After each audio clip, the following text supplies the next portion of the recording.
Think about it. Think about it.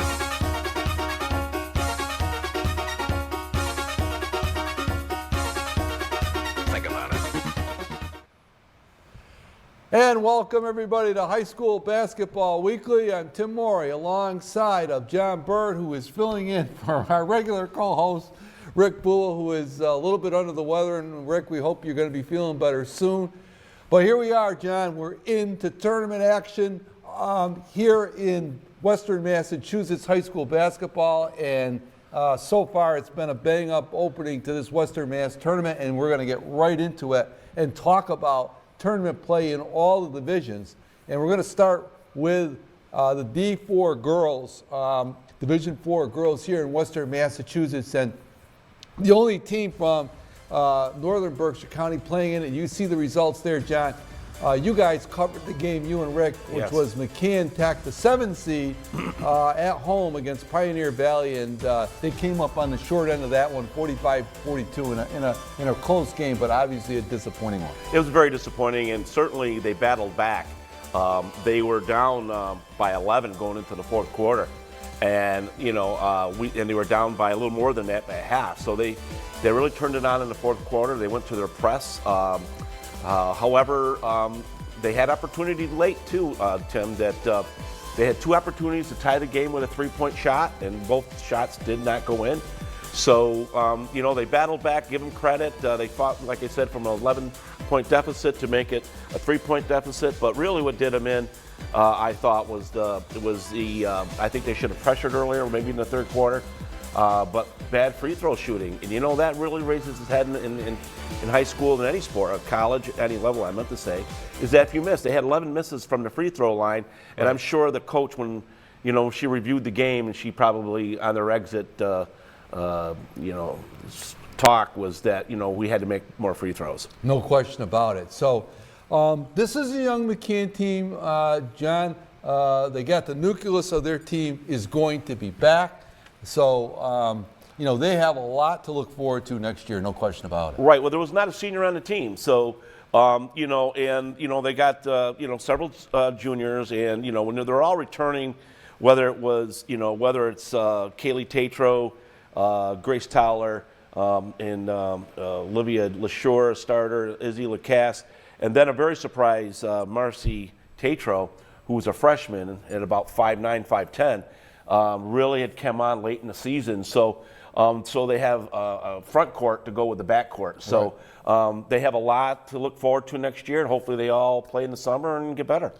In the rest of that division, looking at it, we've been following Division 4 all year. There are 2 other Berkshire County teams in that play, Lennox and Lee. Lennox, the 3 seed, Lee, the 4 seed. Both those teams had easy victories, and I think before it's all done and over with in this division. Of course, Munson was the number 1 seed, but you could see an all Berkshire County final in Division 4 between Lee and Lennox. I like Lee. I think they're coming on, and I think they have the ability to upset Munson, the number 1 seed, if they get that far. But we'll see. They still have a game coming up against Franklin Tech.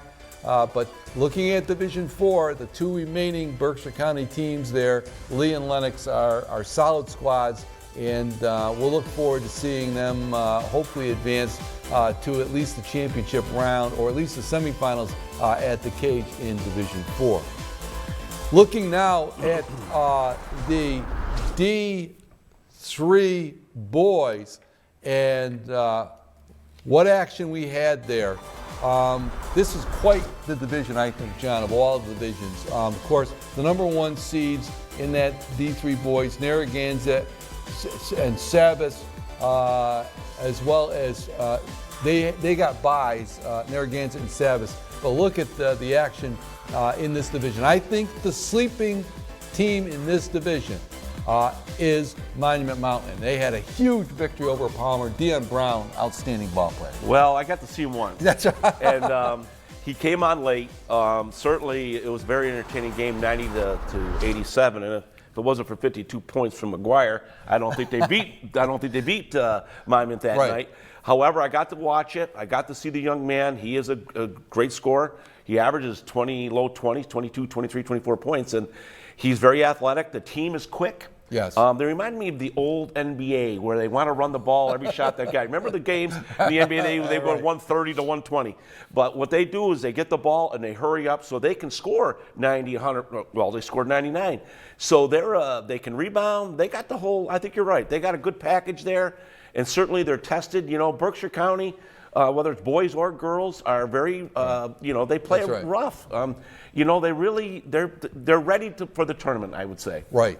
So watch out for Monument Mountain, but also in Division III, you look at, we don't have a lot on Narragansett, but looking at the D3 lineup, of course, number 4, Wacona, knocking off Hoosick Valley in the preliminary round game, 73-59.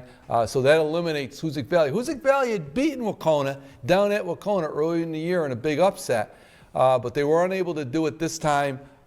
It was all Wacona in this one. Carson Meswar for Hoosick Valley led the Hurricanes, the sophomore, with 21, Isaiah Stubbs with 15. And looking at the Hoosick season as they closed out, both Rick and I talked a little bit about the fact that they played most of the season without Meswar, solid sophomore. I think their season may have been a little bit different if he'd played the entire year. Well, certainly he seems to quarterback the team. And when you have that missing link, and in high school, you're very fortunate enough to have, 1, 2, or 3 of these major players that you can always count on, meaning Right. that, they can handle the ball. They're, like I said, the quarterback, I know it's an analogy of football, but they run the team. It goes through them. So when you miss that player, and that was, Carson Meswar, when you miss that player, certainly somebody else picks up the slack, but they're not the same. Because now you've taken one other player away, so now your fourth and fifth have changed. That's right. So certainly players, I meant. So you know what I mean? No, he Right. definitely would have difference. How much of a difference? A couple of wins probably, Right. and maybe a better seed. But Right. certainly, that's part of, unfortunately, of the game. You got to play with the players you have. And for Wacona in that game, of course, they were led by Kevin Huban. He had 24, John, and Tom O'Connor had 18. That's quite a combination for Wacona. Huban makes that team go. You've got to try to keep him controlled. He is a real scorer for Wacona. So they come out with a victory. They're going to advance now to the quarterfinal round. And the Mount Greylock Mounties at number 9. This is a team that I continue to think is a dark horse in this Division III tournament. They continue to play good basketball. They came out on top on the road. They went to Greenfield and knocked off the number 8 seed, the Greenfield Green Wave. And once again, Greylock, they came back in the second half to do it. They were led by Toby Fail, 25, and Derek Paris had 18. And this Greylock team, they can score points. They've got a couple scores, John. Yes, I got to see him only against Drury. And, at that time, it was probably not their best game of the year, and sometimes Right. that happens to you. Because I always say this, Tim, on any given night, especially in Berkshire County, except for maybe Taconic Right. boys in the boys' field, Right. that because they're so much above everybody else, if you shoot well, you can win any game. And I don't think there's that much of a difference between the top and the bottom too much other than Taconic and then maybe the South Monument Mountain. But if you shoot well, you're in every game. And if you don't shoot well that night, well, you got to be looking to get offensive rebounds and do it different ways. But certainly Mount Greylock was to me a very athletic team, led by Fail, as you said, and they and it doesn't surprise me that they went over to Greenfield and won that game. But boy, they're going to be tested. If you're the 8th seed, you should be going up against Narragansett, I would believe. Right. So That's who they will face. they'll be facing them. And I'll tell you what, don't count them out. Don't count them out because, again, the pressure is on Narragansett. There's no pressure on Mount Greylock. Right. So you go into that, you want to win, but there's no, big anxiety, So I think that if they play loose and shoot well, like I said, like a lot of, you never know what you're going to get. It's like a box of chocolates. You shoot well, you're going to be in the game. So in the boys' action in Division III, you alluded to it, Mount Greylock now, they will travel to Narragansett on Friday night. They will play Narragansett, the number 1 seed, by virtue of beating Greenfield. They now play the number 1 seed in Narragansett. Monument Mountain will travel to Frontier and play Frontier. That'll be an interesting game as well for the Monument Mountain Spartans. They will play Frontier. So those are going to be interesting games. Those are Friday night. All the boys' games will be on Friday night. And we're going to obviously look forward to both of those games. And we'll see how they advance and see if Berkshire County can continue to be represented in the D3 tournament. But I think that's the one from top to bottom, in my opinion, is wide open. It won't surprise me to see anybody in the finals of that particular tournament, John. I think you're right. And, other than you take the 18-2 record away, they're pretty balanced even in their records. And Frontier, even though they're a good school, I mean, you can't play this team against that team, but they did get beat by Drury. Right. And, on any given night, but they were on the road at Drury. But I really have a lot of faith in what you said. I think that to me is my favorite game, Monument Mountain going after Frontier. Right. So we'll see. We'll be watching the action. That's all going to take place on Friday night. In a D3 girls action, Rick, this tournament it kicked off with a bang. Mount Greylock, you see right there, the number 11 seed. They traveled to Granby, and they got the short end of the stick in that one. They got beat 57-35. And, of course, Granby led by their all-time leading scorer in the history of the school, Nora Young, outstanding player, was committed to play at AIC. She scored 30 points in that contest, with just a little bit too much for the Mounties and Coach John Jacoby. So, and there we see a clip of Nora at the Coaches versus Cancer. The senior, she's had a great career there. She can handle the ball, 5'11". She can post up. She can shoot the ball from outside. She had 3 3-pointers in that game against Greylock. So she is a difficult matchup. But Mount Greylock comes out on the short end of the season, so they're eliminated in the preliminary round. And there you see her. She's got 1,668 career points. She averages 22 points a game. So she's going to be a real nightmare matchup when Granby travels to Hoosick Valley on Thursday night. Actually tonight for that one to play Hoosick Valley. But congratulations to Greylock. They had a pretty solid season. They came on, as we reported last week, John, they had to win 5 games in a row. Wow. To actually qualify for the tournament. Wow, so that's tremendous. I mean, they're under pressure the last 5 games. It's a lot of pressure, and certainly as the games they won probably mounted, it even got more pressure. But yeah, congratulations to a great season, and what a great finish. Got to see them play only against Drury, because that's when we do those games, and I think that's the only time I saw them, and you could tell that they were going to be really good. And great, congratulations making the tournament, and hopefully you can build on it for next year.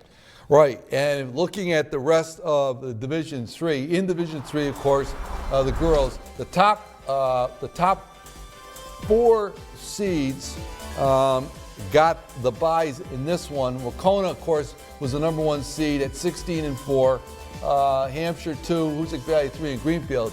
So now, looking at the results in the Division 3 preliminary round, it will be Granby, the 6th seed, traveling to Hoosick Valley to play the Lady Hurricanes, and they've played each other numerous times over the last several years in the Division 3 tournament, either in preliminary rounds or down at the cage. Wacona the Wacona Warriors will get Frontier, who beat Palmer in the 8-9 game, and that's going to be an interesting game. Looking at D3 girls, both Rick and I have talked about this a little bit.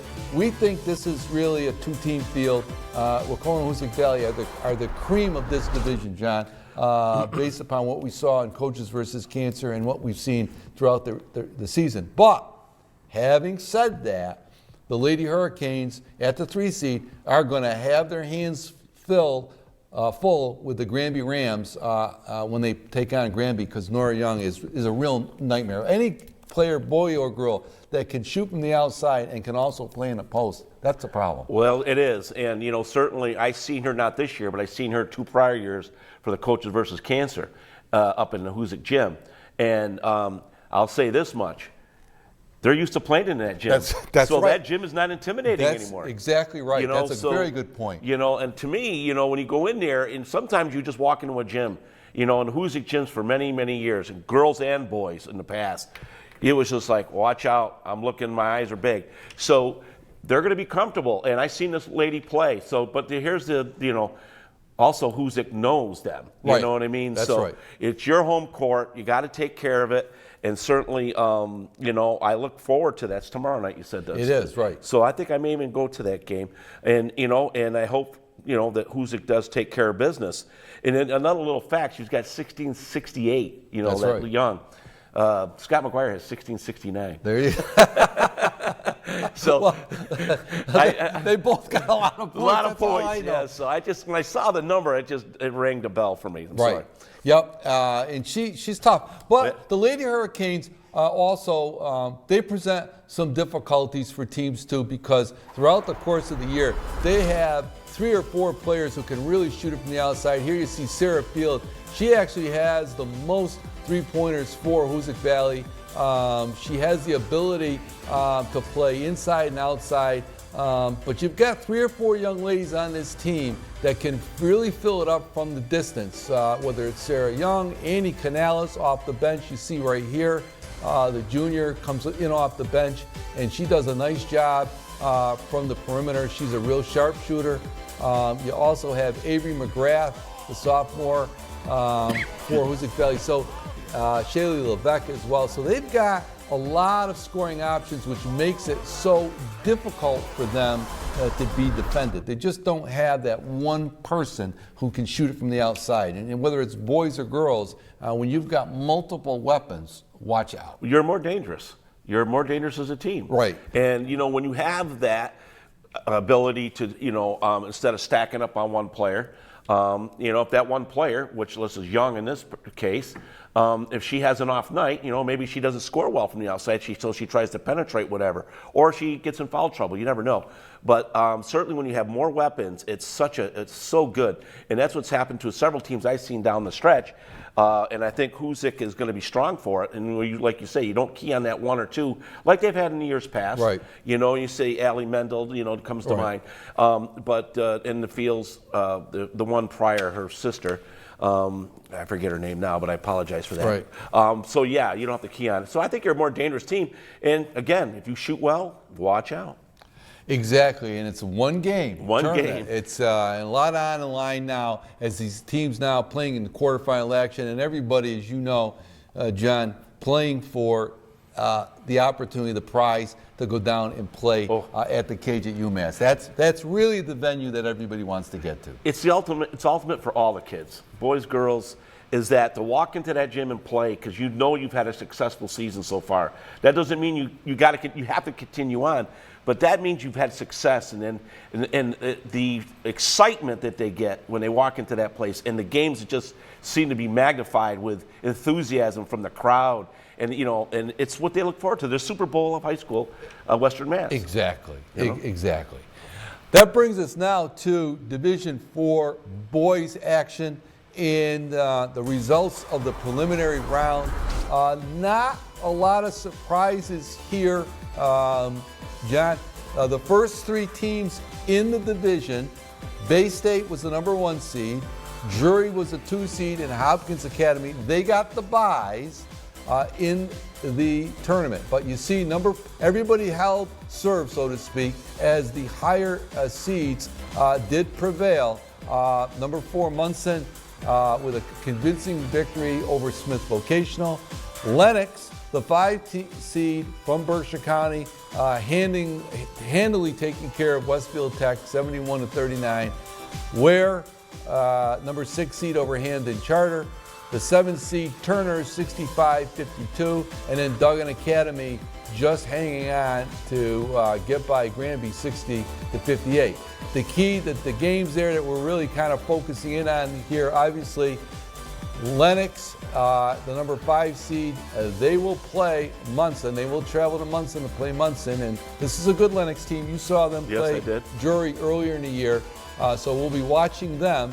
And everybody here in northern Berkshire County will be watching, obviously, the fact that Drury now Friday night will play Turner's. They won their game 65-52. So Turner's, is going to come to Drury, and they're going to have their hands full with the Blue Devils. I think they will.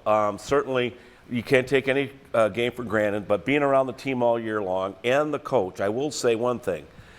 The one team that coach didn't want to face was Duggan. Right. So, and that's because of the matchup that he felt was his most uncomfortable.